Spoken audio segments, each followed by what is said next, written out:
Bom, sejam todos muito bem-vindos. É sempre uma alegria tremenda, impressionante poder encontrar com pessoas que anelam estudar sobre si mesmo, estudar o autoconhecimento, né? Que é, como nós sabemos, a porta que leva ao caminho da felicidade, né? É o caminho que leva a essa fonte inesgotável, interminável, infinita, né? Que é a felicidade, é o autoconhecimento. Não existe outro caminho possível para se chegar à felicidade que não seja por meio de conhecer a si mesmo, a sua natureza, de onde viemos, né? Do que somos feitos, o que é que realmente nos caracteriza, o que é em nós que realmente é eterno, que realmente é verdadeiro, é autêntico, que está além da cultura, que está além do tempo que nós estamos vivendo, que está além do local em que estamos, que está além das nossas crenças, o que é em nós que está além daquilo que nós acreditamos ser. O que é que está além da nossa personalidade, daquilo que nós criamos, daquilo que é temporal. É isso. O autoconhecimento é a busca por isso, é essa coisa que nós realmente somos, que não está escrita num livro, não está, nenhum instrutor aqui tem a capacidade de dizer o que você realmente é. Simplesmente é possível por meio da busca interior e somente cada um de nós somos capazes de encontrar aquilo que realmente somos. O mistério gnóstico é um mistério para ser encontrado por nós mesmos. Não é uma questão de seguir a outros ou seguir coisas que já estão postas. É um caminho de descoberta, de autoconhecimento. Né? Então, é sempre uma alegria tremenda e imensurável poder encontrar pessoas que estejam dispostas a estudar isso, porque é algo que a nós, de forma muito especial, nos cativa muito esses estudos, é algo que nos... que de uma forma, uma má comparação, mas nos embriaga, nos preenche, nos completa estudar o autoconhecimento, né? E o autoconhecimento, ele tem muitas áreas de abordagens, né? O conhecimento gnóstico, como pouco a pouco vocês vão se dando conta, e claro, vocês estão em algo introdutório. Todo esse curso é uma introdução ao conhecimento gnóstico, né? Mas pouco a pouco vocês vão se dando conta, mesmo que ainda estejam na introdução, de que o conhecimento gnóstico ele é muito amplo e ele vai abordar diversas áreas do conhecimento humano, sejam elas a própria psicologia revolucionária, uma psicologia transcendente, né, que vai além da psicologia contemporânea, da psicologia tradicional, mas uma psicologia revolucionária que tem a ver com a alma, né? Tem muitos assuntos da metafísica, né, onde nós vamos, a partir da ciência, né, contemplar esse conhecimento. Tem assuntos relacionados a relações humanas, filosofia, religiões comparadas e assim por diante. São muitos assuntos que nós abordamos e eu gosto muito de dizer que todos esses assuntos que nós estudamos, por exemplo, hoje nós vamos estudar as leis do karma e do dharma, vamos estudar sobre a balança da justiça. Bom, por que nós vamos estudar sobre isso se nós estamos falando de autoconhecimento? É porque todos esses assuntos que nós abordamos no curso, eles são aspectos pelos quais a gente olha para nós mesmos. É como se nós imaginássemos um castelo que tem diversas janelas e cada um dos temas que nós abordamos aqui são uma dessas janelinhas por onde nós olhamos para dentro do mesmo lugar. E esse mesmo lugar é nós mesmos. Então, todo o encontro que nós temos é uma oportunidade que nós temos de conhecer um pouco mais de nós mesmos, de refletir sobre a nossa natureza, refletir sobre qual é o nosso objetivo dessa existência. E pouco a pouco nós vamos encontrando isso. Não é possível que eu, como instrutor, ou qualquer um outro instrutor aqui presente, desculpe, chegue e diga para qualquer um de vocês: ah, você é isso... Desculpa, vou tomar uma água. Pronto. Nunca estará na responsabilidade do instrutor poder dizer algo que é íntimo, que é particular de cada um de vocês, né? E é isso o caminho, a Gnosis é isso.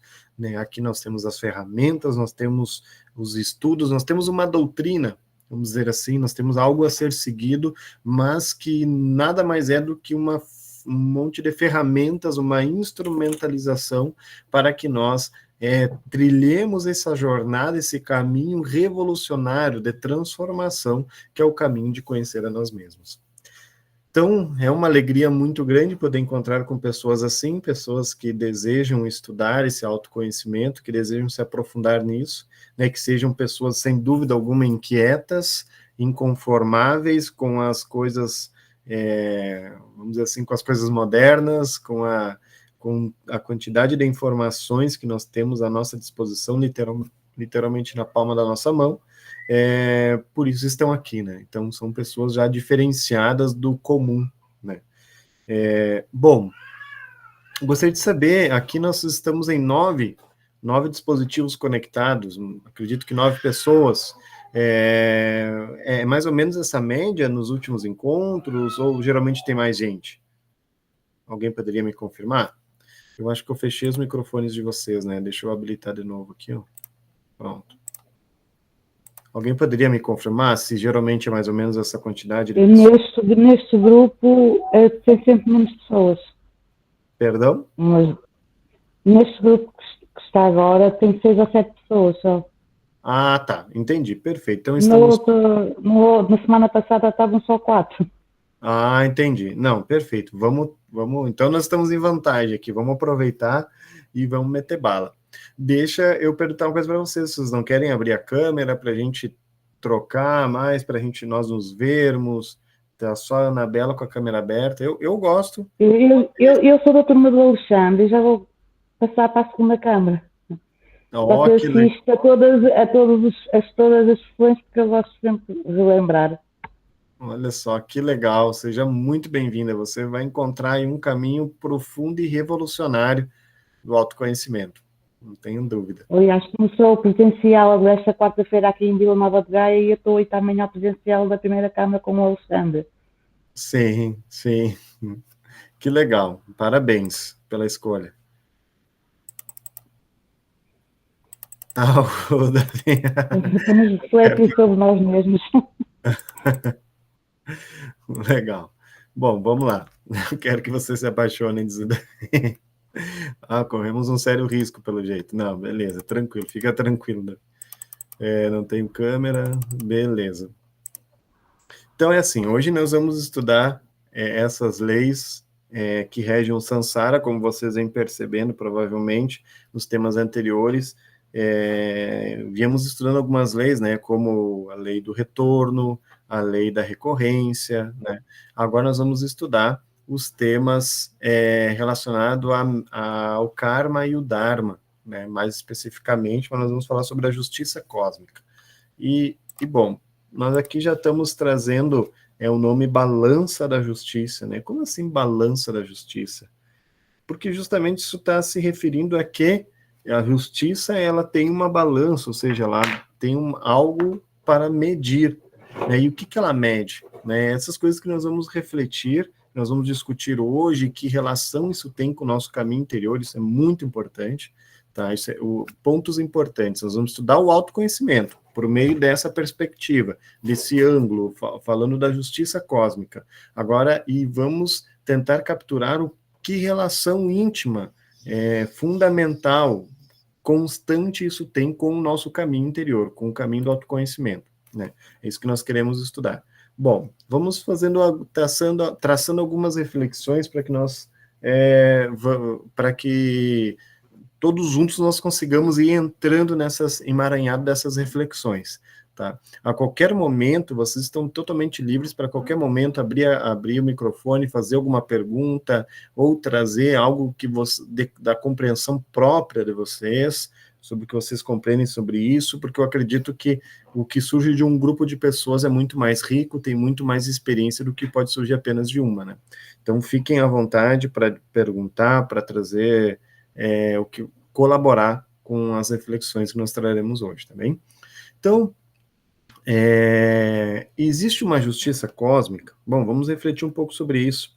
Hoje nós conhecemos uma justiça, vamos chamar de mundana, mas a justiça que rege os sistemas do mundo, né? E nós sabemos muito bem, não é uma questão política, não é uma questão de ideias apenas soltas ao vento, mas nós sabemos que essa justiça humana ela é falha, né? Ela tende, em muitas áreas, em muitos casos, ela tende a muitos interesses, né, de algumas classes e assim por diante. Não vamos entrar nesse detalhe, nesse mérito, porque é uma questão assim, independente de posicionamentos, nós sabemos que, de forma geral, essas leis, elas são falhas.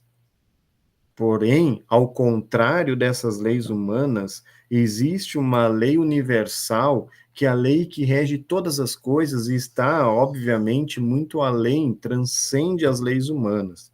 E é a lei que há de julgar a tudo e a todos, aos vivos e aos mortos, né? E é a lei que realmente se sobressai sobre todas as outras leis, que é a lei da justiça cósmica. Todos nós, sem nenhuma exceção, estamos sendo regidos por essas leis. E essas leis, elas são organizadas por meio do karma e do dharma. Ou seja, tudo o que nós fazemos, tudo o que nós deixamos de fazer tem um resultado, né? Ou seja, é aquela velha frase, né, que é muito bem, explica muito bem isso. Aquilo que plantamos é o que nós colhemos, sem dúvida alguma. Não tem como nós colhermos aquilo que não foi plantado. Então, isso é absoluto. Tudo que nós plantamos, um dia veremos de colher, sem dúvida alguma. Isso traz para nós uma grande... cada ação, uma reação, exatamente. Isso traz para nós as rédeas da nossa existência, as rédeas do nosso caminho. O que é que nós queremos para nós, né? É nós mesmos que criamos isso, é nós mesmos que conduzimos o nosso destino. Não existe um destino para nós que não seja aquele que nós mesmos estamos construindo no presente. Não tenho dúvidas alguma disso, né? Então, essa justiça cósmica é uma justiça que rege todo o existente, né? E todos nós estamos sujeitos a ela. Inclusive, quando todos nós desencarnamos, vocês estudaram no tema o raio da morte, né? Vocês estudaram há pouco tempo atrás, nesse tema que tem um momento em que a pessoa que desencarna, e todo mundo que desencarna, é levado até o Tribunal da Justiça, onde ali lhe é lido o seu livro da vida, e ali lhe é pesado o seu karma, o seu dharma, né, para que então ele possa ser, o seu destino seja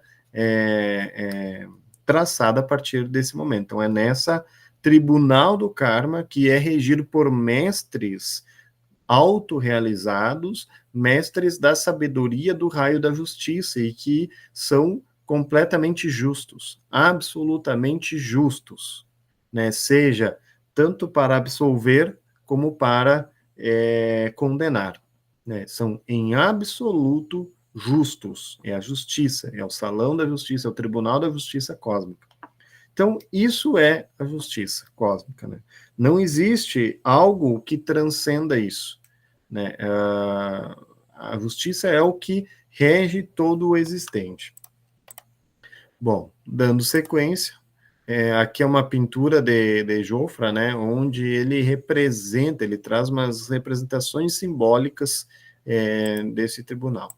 Mas aqui nós temos um papiro egípcio que demonstra, né, esse templo nos mundos internos, ou seja, não no mundo físico, é um templo nos mundos internos, na quinta dimensão, onde estão lá Anubis e os seus 42 juízes da lei, né, que é onde justamente, né, o desencarnado ele é julgado, né? E todos nós não precisamos esperar desencarnar, nós estamos sendo julgados por esse tribunal, por essa justiça cósmica, né, que vai estar regendo o karma e o dharma.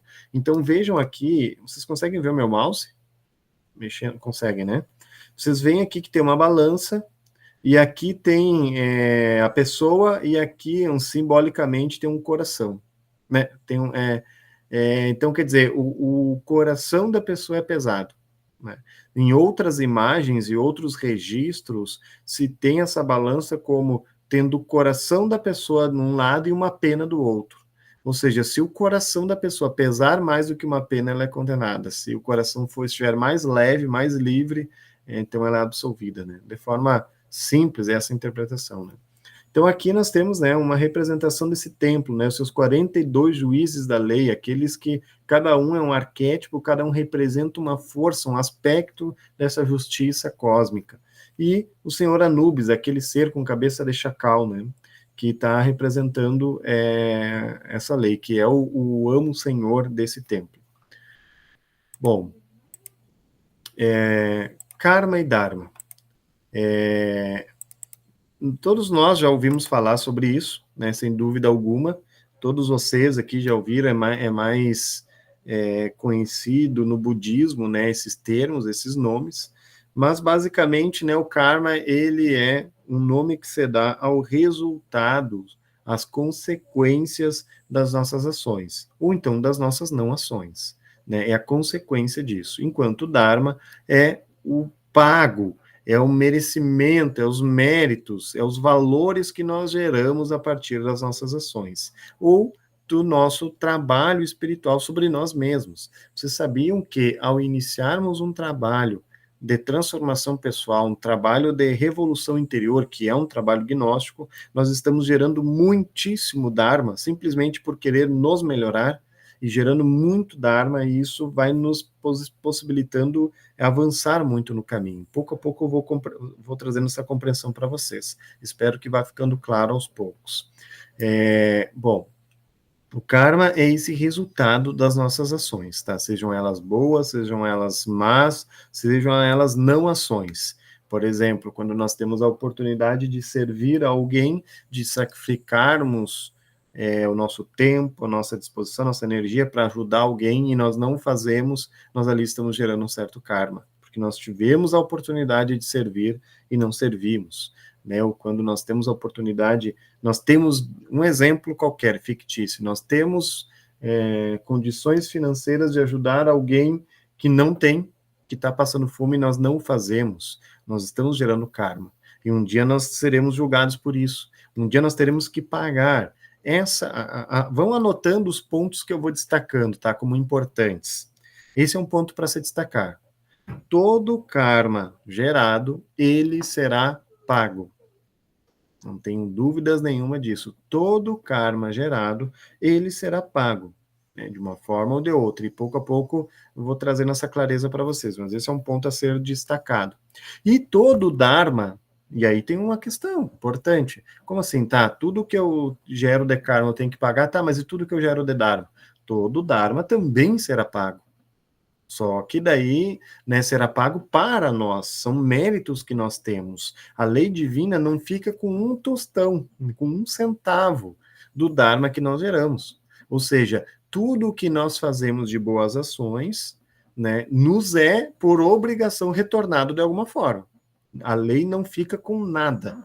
Ela não pode, ela não tem direito de ficar com nada, ela tem que nos retribuir aquele bem que nós fazemos, aquilo que nós fazemos que gera o Dharma. Da mesma forma que, por ser uma justiça absoluta, né, tudo que nós fazemos que gera karma, nós teremos que pagar. E nós vamos compreender pouco a pouco como nós pagamos isso. Bom, falando um pouco dos tipos de karma, nós vamos viver, né,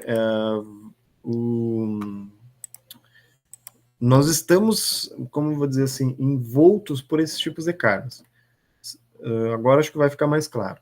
Nós temos os nossos karmas pessoal, né? Ou seja, aquilo que nós mesmos geramos. Por exemplo, né? Uma alimentação totalmente desregrada, uma vida totalmente, como é que chama mesmo quando a pessoa não faz exercício, sei lá, a pessoa bebe com muita frequência, bebidas alcoólicas, ou, enfim, ela vai criando... Uma vida sedentária. Oi?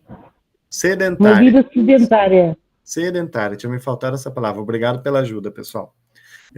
Então, quando a pessoa está construindo isso para a sua vida, ela está gerando o que vai acontecer mais à frente. Isso é seu karma. Quando ela rouba alguém, quando ela maltrata outra pessoa, quando ela comete injustiças, tudo isso está sendo registrado no seu livro da vida e um dia, sem dúvida alguma, lhe será cobrado. Ela terá que pagar isso, né? E aí vem a questão, como que ela paga? Eu vou falar sobre isso um pouquinho mais adiante, vamos falar um pouco sobre esses tipos de karma, mas o mais importante dessa conferência é como pagar o karma, né? Então, tem karmas familiares, né? Às vezes nós retornamos nessa existência para uma família que tem, sei lá, uma condição financeira precária, ou tem uma questão, o que seja, né? As diversas situações familiares que nós conhecemos, às vezes vem uma família inteira servindo a outras pessoas que outrora essa família prejudicou, né? E assim por diante, né? Então, tem karmas familiares, tem karmas coletivos, né? Por exemplo, vocês vão ver, por exemplo, caso, sei lá, um acidente aéreo que 200 pessoas desencarnaram, morreram, né? Foi fatal. E aquelas pessoas que estavam lá, sem dúvida alguma, estavam ali pagando um karma coletivo. Elas tinham alguma ligação com isso. Ah, um shopping que explode e morre muitas pessoas, um prédio. As pessoas que estavam lá, sem dúvida alguma, pela lei do destino, pela lei da atração, elas estavam lá naquele instante que aconteceu aquela catástrofe, e então elas são acometidas daquela situação porque todas elas estão envolvidas com a geração daquele karma de alguma maneira, de alguma forma, né? São os mistérios da vida, né? São assim. Karmas mundiais, né? Que daí, como vocês muito bem vão conseguir interpretar, está relacionado às questões mundiais, por exemplo, uma pandemia mundial.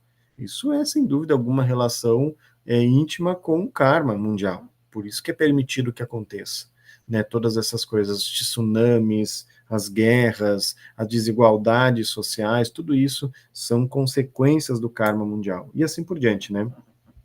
Existe um karma duro, que é aquele karma inegociável, que não tem mais como pagar aquele karma, ele vai vir, a dívida virá, ele não tem mais como, não é que não tem como pagar, ele vai pagar, mas ele é inegociável, né?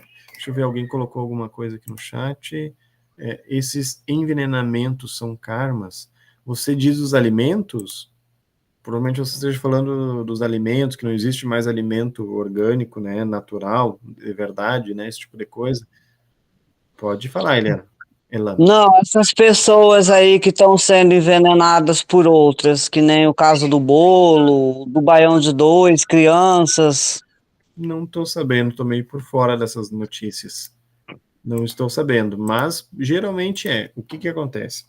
As pessoas se reencontram, vocês vão lembrar no tema que vocês tiveram de reencarnação, retorno e recorrências, que as recorrências colocam as pessoas vida após vida juntas novamente para reviver as recorrências do passado. Então, uma pessoa, por exemplo, né, que numa vida anterior matou a outra, nessa próxima existência, sem dúvida alguma, eles vão se reencontrar por uma ligação energética dos egos que levaram elas a essas ações, e elas vão se reencontrar, e por uma lei de compensação, muito provavelmente aquele que foi morto vai matar o outro. E eles vivem repetindo esses ciclos, existência após existência, um matando o outro, até que um deles elimina o ego que está ali, que está causando essa recorrência, elimina, transcende aquele eu, então aquela recorrência para de existir. Mas enquanto um deles não faz um trabalho sobre si mesmo, de eliminar o ego, essa recorrência vai continuar acontecendo, vida, existência após existência.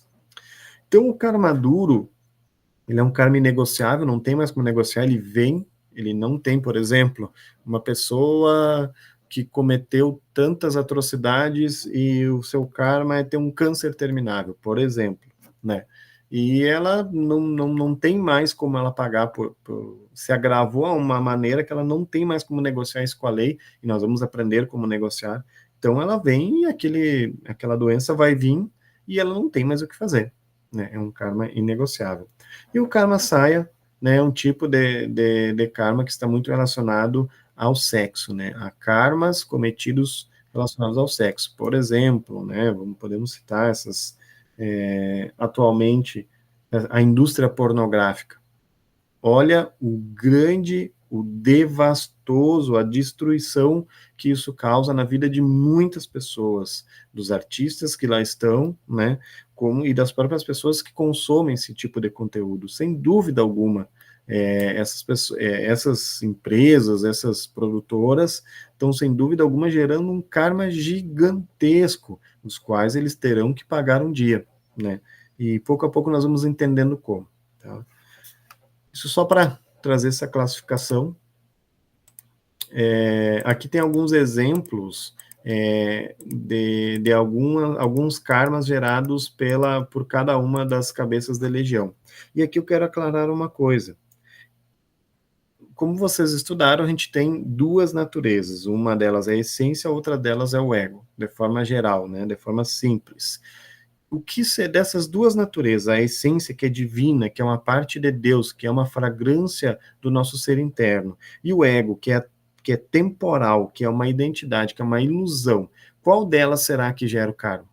Alguém gostaria de chutar? É fácil, né? Facinho. Mas vamos ver se vocês estão ligados. O ego. Claro, né? Óbvio, né? Óbvio que o ego é o gerador de todo o karma, de toda a doença. Então, assim, se a gente parar para pensar, não, peraí, eu ou alguma pessoa desenvolveu uma doença tal, uma doença X.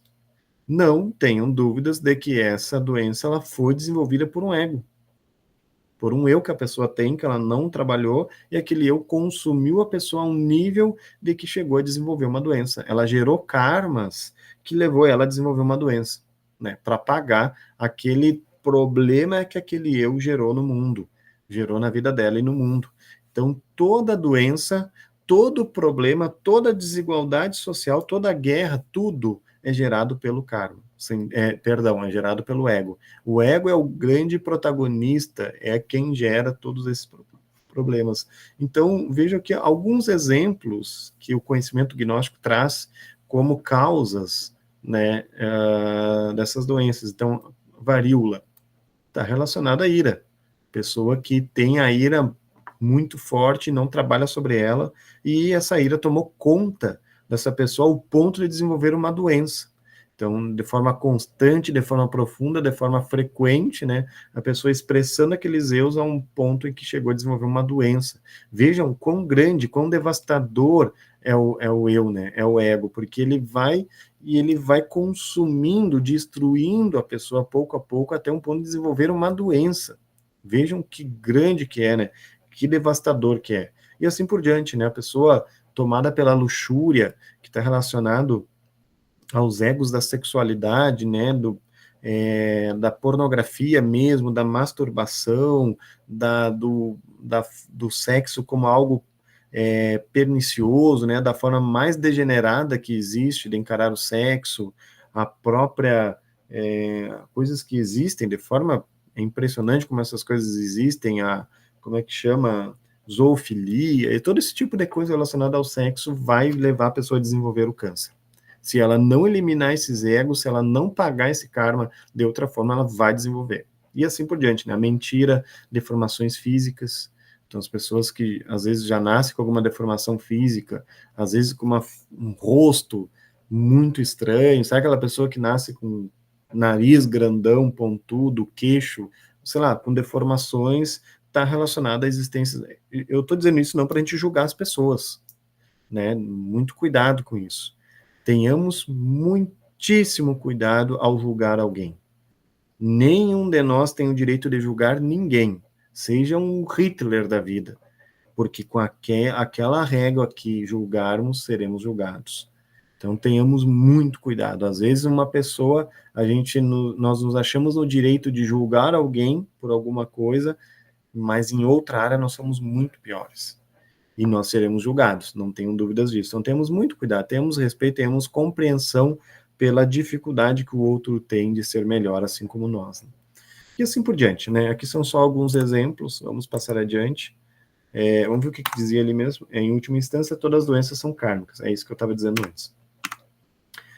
Aqui nós trazemos alguns axiomas da lei do karma, e que são bem interessantes a gente refletir. São os pontos máximos sobre esse assunto, né? Que diz assim, faça boas obras para que pagues tuas dívidas. Bom, aqui eu vou entrar num ponto muito interessante, que é o seguinte, que eu citei para vocês que eu falaria em algum momento, que é como pagar o nosso karma. Existem algumas formas, tá? Todo ele será pago, sim ou sim, tá? Não tem escapatória para o karma, ele terá que ser pago por aquele que gerou, e aquele que gerou é o ego. Então, assim, enquanto nós tenhamos o ego dentro de nós, como é o ego que vai pagar, enquanto o ego faça parte da nossa natureza, né, enquanto nós tenhamos avareza, enquanto nós tenhamos luxúria, enquanto nós tenhamos ira, enquanto nós tenhamos inveja e assim por diante, nós vamos sofrer, porque o ego vai estar sofrendo a lei do karma. A lei do karma, como ela é justa, ela cai sobre o karma, não sobre a pessoa, sobre a essência. Só que enquanto nós não desintegramos esse ego, nós estaremos sofrendo, porque ele está dentro de nós. E nós estamos sendo esse eu, por isso que chamamos eu. É o que nós acreditamos ser. É a identidade falsa que nós temos sobre nós. Então, a lei vai aplicar a justiça sobre esse eu e nós vamos sofrer. Então, o pagamento, ele se dá, uma das formas de pagar o karma é com a própria dor e sofrimento, com doença, com dificuldades de todos os tipos. Às vezes uma pessoa nasce já sem as pernas, por exemplo, ou numa determinada etapa da vida perde um braço, perde a visão, perde a audição, seja o que for, né? Porque está ali ferrenha naquele ego, naqueles egos e não olha para si mesmo, não deseja transcender, eliminar aqueles egos. Então ela segue gerando aquele karma, né? Então, você paga com dor e sofrimento. Porém, existe outra forma mais inteligente de pagar o karma, quando não é um karma duro, né? Mas na maioria das vezes. E essa forma é gerando dharma, né? Gerando dharma para compensar, né, o karma gerado. Então, e como que você faz isso? Qual é a melhor forma de gerar dharma? É se sacrificando pelos demais, se sacrificando pela humanidade. Não tem forma maior e melhor de gerar dharma que não seja ajudando os outros, sacrificando o seu tempo, sacrificando a sua energia, a sua disposição, o seu conhecimento, o que for, para ajudar os outros. Seja, e aí tem várias formas, né? Alguém pode pensar, fazendo uma sopa no bairro, sim, isso ajuda, mata a fome de uma pessoa numa noite. Mas e amanhã? O que a pessoa vai comer amanhã? Você está cuidando disso? Né? Porque assim, tem vários níveis de ajuda. E aquele que ajuda, a forma maior que existe, a mais exaltada que existe de servir é ajudar para que o outro encontre o caminho, para que o outro seja feliz, para que o outro possa encontrar um caminho de transcendência que também possa trilhar esse caminho que nós estamos trilhando. Então, dessa forma, vamos ver o que o Davi falou ali. Ó. Se fosse assim tão simples, a Maria perguntou se ela vai ficar gravada. Sim, ficará. O Davi colocou assim, ó, não faz grande sentido essas relações. Se fosse assim tão simples. Você gostaria de falar um pouco mais sobre isso, Davi, para me entender melhor a sua colocação? Não sei se você está discordando de mim ou está afirmando o que eu estou dizendo. Não ficou bem claro para mim. Bom, se em algum momento você quiser aclarar mais, fique bem à vontade, tá bem? Bom, então, existem muitas formas de servir, mas a mais exaltada delas é ajudando com que o outro seja feliz, com que o outro seja alegre, com que o outro encontre um caminho de redenção, né? E é isso que nós estamos fazendo aqui, né? Nós estamos sem ganhar nenhum centavo, dedicando esse tempo, né, aqui para conversar, para sermos instrutores, missionários, gnósticos, né, justamente porque nós temos muito o que pagar e estamos aqui, obviamente que não é por um interesse, e sim por amor, porque nós sentimos que nascemos para fazer isso. Eu digo de verdade, com todo o meu coração, geralmente quando alguém me pergunta o que eu faço da vida, eu digo, eu sou missionário gnóstico. Essa é a minha profissão, isso é o que eu vim fazer no mundo, é isso que eu faço. Né? Porém, como a gente vive no mundo, as panelas não podem enferrujar, né? Tem que ter comida, tem que comprar comida para colocar nas panelas, tem que se sustentar. Eu tenho uma outra profissão, no qual eu ganho meu salário, mas o principal, o que eu realmente sinto que eu nasci para fazer, é fazer isso aqui, é ensinar gnoses, é compartilhar o conhecimento gnóstico, né, como um caminho de redenção, né. Bom, então é isso, né, Nós precisamos fazer o nosso... E o próprio trabalho interior, a própria morte psicológica, o próprio sacrifício, a própria transmutação alquímica que nós logremos fazer, nós estamos gerando muito Dharma para nós. E aí, com esse Dharma, o nosso ser pode negociar alguns karmas a nível deles não vir. Por exemplo, uma pessoa, nós temos um karma de uma existência anterior que nós teríamos que, sei lá, desencarnar aos 40 anos, com uma doença X. Esse é o nosso karma. Mas se nós, nessa existência, nós estamos fazendo um trabalho sobre nós mesmos, estamos ajudando os outros e assim por diante, pode ser que esse karma, ele perca o sentido, ele não precise mais ser executado. Ou, até mesmo, na menores hipóteses, ele pode ser atenuado, ele pode vir lá com 60 anos, a gente pode viver mais 20 anos, porque nós estamos gerando muito Dharma, né? Então, o karma, ele tem um grande objetivo, que é ensinar. Ele não é para um julgamento no sentido de culpa, mas sim de ensinamento. É um ensinamento, é a medicina da alma. O karma é a medicina da alma. É a maneira com que a alma tem de se corrigir, né? Vamos ver o que o Davi falou aqui. A maneira de pagar o karma com o Dharma. Se um serial killer doar aos pobres, fica perdoado? Acho que transcende muito mais, é uma simples ação. Desculpa o exemplo, mas foi mesmo para exagerar. Não, para ficar claro, eu entendi, Davi, muito bom. Não sou eu o juiz do karma para poder dizer, um serial killer fazendo tal ação, ele é perdoado. Mas a lei, ela é justa, completamente justa. E eu acredito, sinceramente, de verdade, que um serial killer, ele pode pagar o karma dele, de alguma forma. Como? Não sei exatamente. Mas ele pode fazer tanto bem ao mesmo nível do mal que ele fez. Claro que matar uma pessoa é uma coisa, assim, muito, muito, muito, muito kármica, né? Tu tirar a vida de uma pessoa. Imagina de várias. Mas não se sabe, né? A lei é a lei, e ela é completamente justa. Eu não estou afirmando que sim nem que não, né? Mas eu acredito na possibilidade de uma pessoa se corrigir, independente dos erros dela. Bom, vocês vão ver, vocês têm a possibilidade de ler um livro que se chama A Revolução de Beelzebub, né? Beelzebub, provavelmente vocês saibam, não é mais, foi uma das maiores hierarquias do abismo, do inferno, um dos maiores divindades que lá existem, né, do contrário, do avesso, do negro, né? Ele foi um ser que foi um patrono de uma região gigantesca, que existiam dezenas, milhares de discípulos, e ele governava no inferno. Então é uma das maiores hierarquias, e essa hierarquia foi convertida pelo venerável mestre Samael Aun-Weor. Tem um livro que ele conta tudo isso, que o mestre Samael Aun-Weor foi lá e conseguiu resgatar ele para a luz. E hoje esse ser está encarnado e está na gnosis, fazendo um caminho de transformação. Então, imagina, é muito mais do que um serial killer, o nível que ele chegou. O nome do livro é A Revolução de Bel.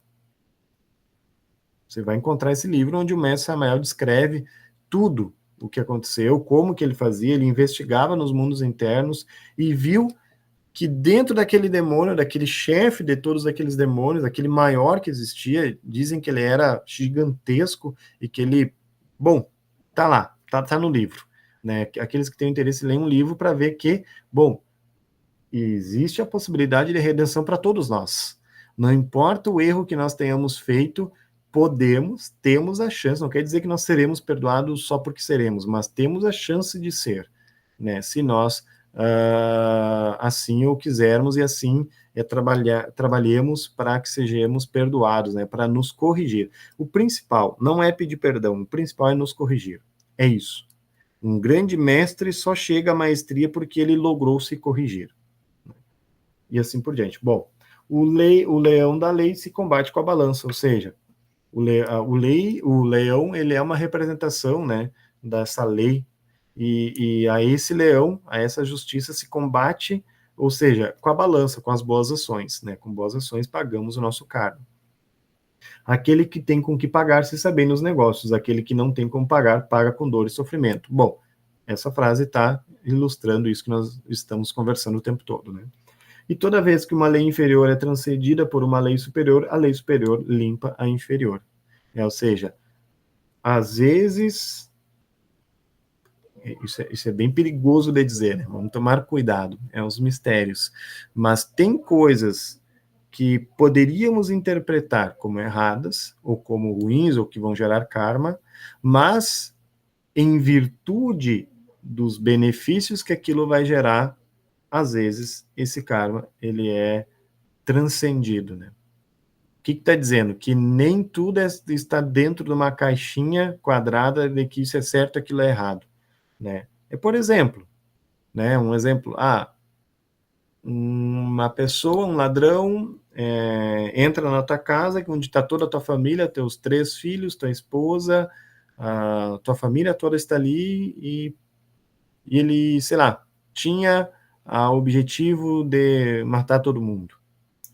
Talvez, eu não estou afirmando que seja, talvez, né, proceder ali, né, com o ato de proteger a tua família seja, não vai te gerar um karma, porque era uma questão de justa razão, né? Mas, claro, não somos nós, não sou eu e nenhum de nós aqui o senhor Anubis, aquele que dita a lei. A lei, ela é justa, ela é correta. Estou dando um exemplo fictício, aleatório, que pode ser que sim, pode ser que não tenho como saber. E nem isso, como o Davi disse, ao matar um ditador, pode ser que sim, pode ser que não. Pode ser que não. Então, tome muito cuidado com isso. Tomemos muito cuidado. A razão para tirar a vida de alguém conscientemente, isso são coisas da lei, né? Bem o que eu estou dizendo, eu não tenho conhecimento, eu não tenho a sabedoria que tem um mestre da lei para poder dizer isso. Então, eu não vou afirmar nem que sim, nem que não, Davi, porque poderia estar gerando um karma muito grande dizer que sim ou dizer que não.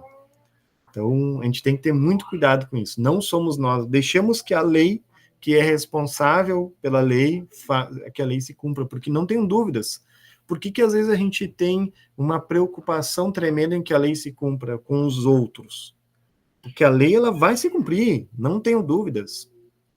Talvez não pela lei humana. Pela lei humana há muitas injustiças.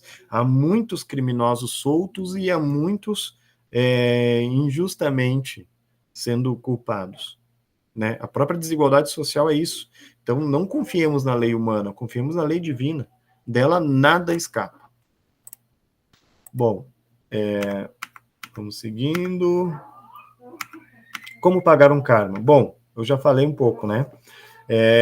Não tem como pagar um karma sem eliminar o ego, que é o gerador daquele karma, né?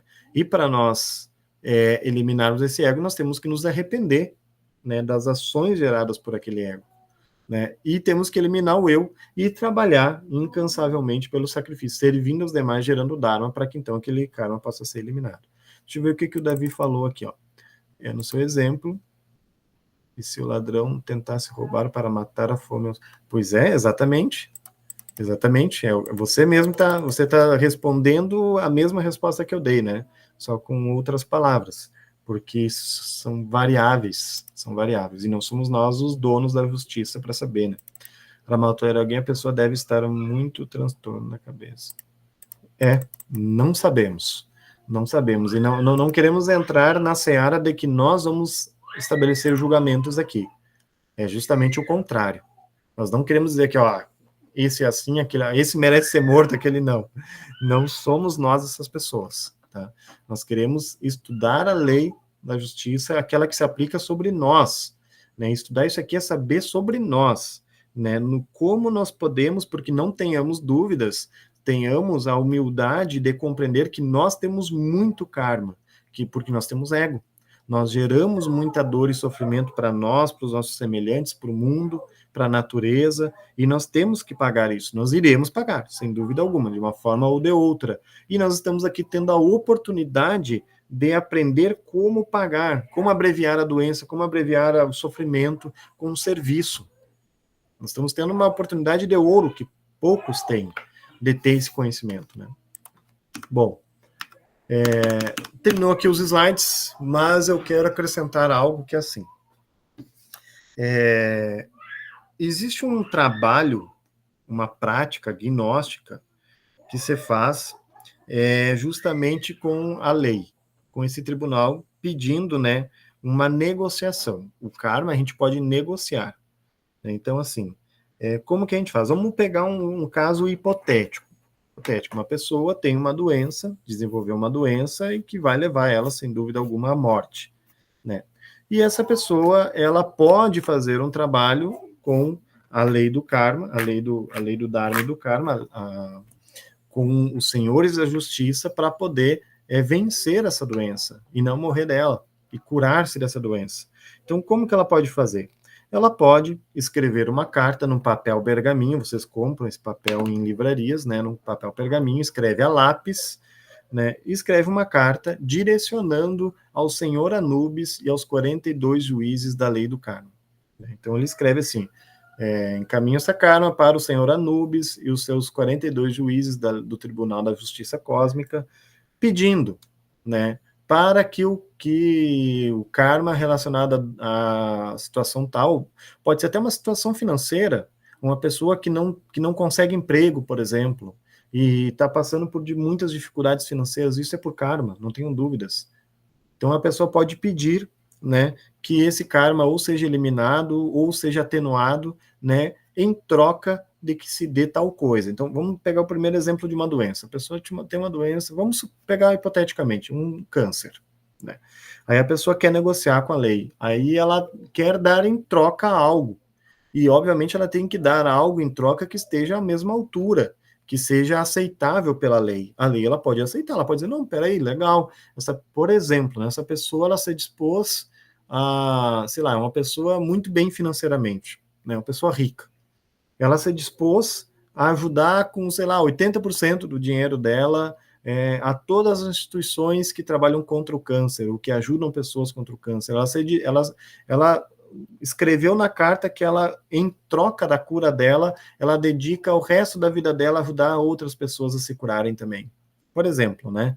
A lei vai olhar aquilo, vai analisar, vai medir, colocar na balança aqueles efeitos das boas ações que ela está se comprometendo, então a lei pode aceitar. E se a lei aceita, de forma imediata ela se cura. Então, em outras coisas, por exemplo, no exemplo que nós demos das questões financeiras, se a pessoa se dedica a ajudar outras pessoas com alguma coisa, né, que seja plausível, porque é um negócio, Ninguém vai chegar para vocês assim e vai dizer, eu troco um chinelo por um carro. Não vai aceitar. Não tem lógica, não é um negócio favorável. Para a lei, se for favorável, né, e a lei vai aceitar ou não, ela pode não aceitar, simplesmente porque, eu quero, em troca de me curar do câncer, subir de joelhos as escadas do Cristo Redentor no Brasil. O que a lei vai ganhar com isso? O que a humanidade vai ganhar com tu subindo de joelhos em tal lugar, tu fazendo um sacrifício dessa espécie? Não ganha nada, é muito provável que ela não vai aceitar. Temos que entregar serviço, algo que sirva à humanidade. Então, todos nós podemos fazer essa prática sempre que precisarmos. Eu só acrescento o seguinte: muito cuidado, porque nós estamos trabalhando com a lei universal, a lei cósmica. E se nós prometermos algo que nós não pagamos, ela vai nos cobrar. E talvez essa cobrança seja maior do que o que nós estávamos negociando. Então, muito cuidado, nós estamos lidando com a justiça cósmica. Mas é assim, nós não queremos um gnóstico, um que busca um caminho iniciático, não é aquele que vive uma vida morna esperando que as coisas aconteçam. É aquele que arrisca tudo que tem em mãos. Então, se nós temos a oportunidade de abreviar o nosso karma fazendo um serviço à humanidade, façamos. É o que tem de mais inteligente para acelerar talvez o nosso processo iniciático, para abreviar coisas que nós talvez não precisemos viver se nós entregamos uma vida de serviço aos demais. Então, é possível que nós façamos essa negociação. Tá? Então, é isso que eu queria entregar.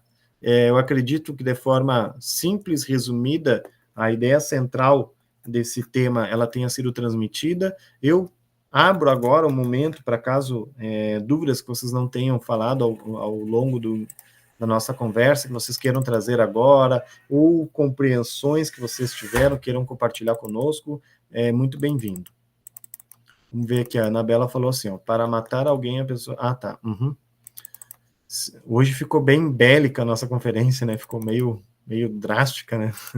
Se a pessoa negociar, a lei aceita, a pessoa não paga o que prometeu. Ah, foi bem aquilo que eu falei, né? A lei vai cobrar. É o mesmo que tu falar vai no banco, né, e pede um empréstimo e não paga. O que acontece, né? Bom, alguém tem mais alguma dúvida? Tem algo para compartilhar conosco sobre essas reflexões? Eu tenho, mas eu não sei se isso daí, se cabe essa pergunta. Se não caber, tudo bem. Você falar, aqui não dá para responder. Eu tenho dúvida sobre a doença. Todos os mestres que a gente sabe, o mestre Samael, o mestre Lakshmi, morreram de doenças. E essa doença deles também é kármica? Isso daí me deixa meio com uma dúvida danada. É uma boa pergunta, hein? Que eu não tenho certeza para te responder, mas é muito provável que sim. Mas veja só, é uma interessante pergunta. Eu não vou dar uma resposta, tá? Eu vou refletir com vocês juntos sobre isso. Como as coisas são transcendentes e como a gente reforçar que a gente não deve aplicar o nosso juízo aos demais. Por exemplo, o mestre Lakshmi. Assim, não tenho o que dizer do mestre Lakshmi, né? O mestre Lakshmi é um dos maiores instrutores da humanidade. E ele ele desenvolveu, como é que é aquela... Peraí, tá na ponta da língua. Ai, eu me esqueci do nome. Ele desenvolveu uma doença, tem a ver com açúcar, tem a ver com isso. Diabetes. Diabetes. Ele desenvolveu diabetes. E a diabetes, ela é desenvolvida em pessoas que sofreram muito moralmente, nessa existência ou em existências anteriores. Né? Aquela pessoa que sofreu muito moralmente, que foi desmoralizada, que sofreu, que foi, né, que judiaram muito dessa pessoa. Ou, né, no caso do Mestre Lakshmi, ele explica que ele teve justamente porque ele sofreu muito moralmente, porque ele trabalhou muito intensamente sobre o ego. E ele sofria muito moralmente, amarrando o ego, mas isso é um assunto jamais de segunda câmara. Mas assim, ele não desenvolveu por um karma, ele desenvolveu por um trabalho intenso que ele fez sobre ele mesmo, e com isso ele sofria moralmente. Quando ele tentava não expressar um eu, uma coisa, e ele sofria com isso, porque ele explica isso. Tem um áudio no YouTube, dá para vocês verem isso no YouTube. Né, não é velado, tá público. Ele diz assim, como ele tinha pouca compreensão lá no início do trabalho dele sobre a morte psicológica, ele trabalhou muito intensamente, mas com pouca compreensão ele acabou desenvolvendo isso, de tanto que ele sofreu moralmente. Então, assim, tem coisas que são transcendentes, que não dá para a gente aplicar uma regra de regra quadrada, né, para tudo. Mas tem que compreender o caminho do mestre, é um caminho incompreensível, na verdade, né? O caminho do mestre. Pode ser que sim, eu não vou dizer que não. Não vou também, como eu não sei, eu não vou dizer que não, uma coisa que eu não sei, né? Pode ter sido por karma. E a gente não sabe. É uma coisa realmente que talvez nem caiba muito a nós, né? Porque é um caminho de um mestre, é um caminho misterioso. É um caminho misterioso. Ninguém de nós sabe ao certo tudo que um mestre tem que passar para cumprir a missão dele, né? Cristo Jesus, a gente conhece um pouco da história dele, mas será que a gente sabe de tudo que ele viveu? Toda a dor e o sofrimento, toda a tristeza que ele teve que viver dentro dele para poder cumprir a grande missão que ele cumpriu? Não sabemos, né? Bom, deixa eu ver, mais alguém... Vamos ver aqui, ó. Que entidades são essas que cobram? Se Deus é amor e tem compaixão pela sua criação, pelo menos é o que nos é passado, seja qual for a religião. Perfeito, é uma excelente pergunta, Davi. Essas não são entidades, são mestres dessa sabedoria, né? E Deus é amor, porém amor consciente. O amor não é permissão. O amor, ele não é permitir tudo. O amor é lei, porém amor consciente. Já diz as escrituras sagradas de um antigo rito egípcio, que diz exatamente essa frase. Amor é lei, porém amor consciente. Isso é Deus. Deus é essa justiça. Não é que Deus permite. A expressão desse amor divino expressa-se como justiça também, né? Profundo isso, né?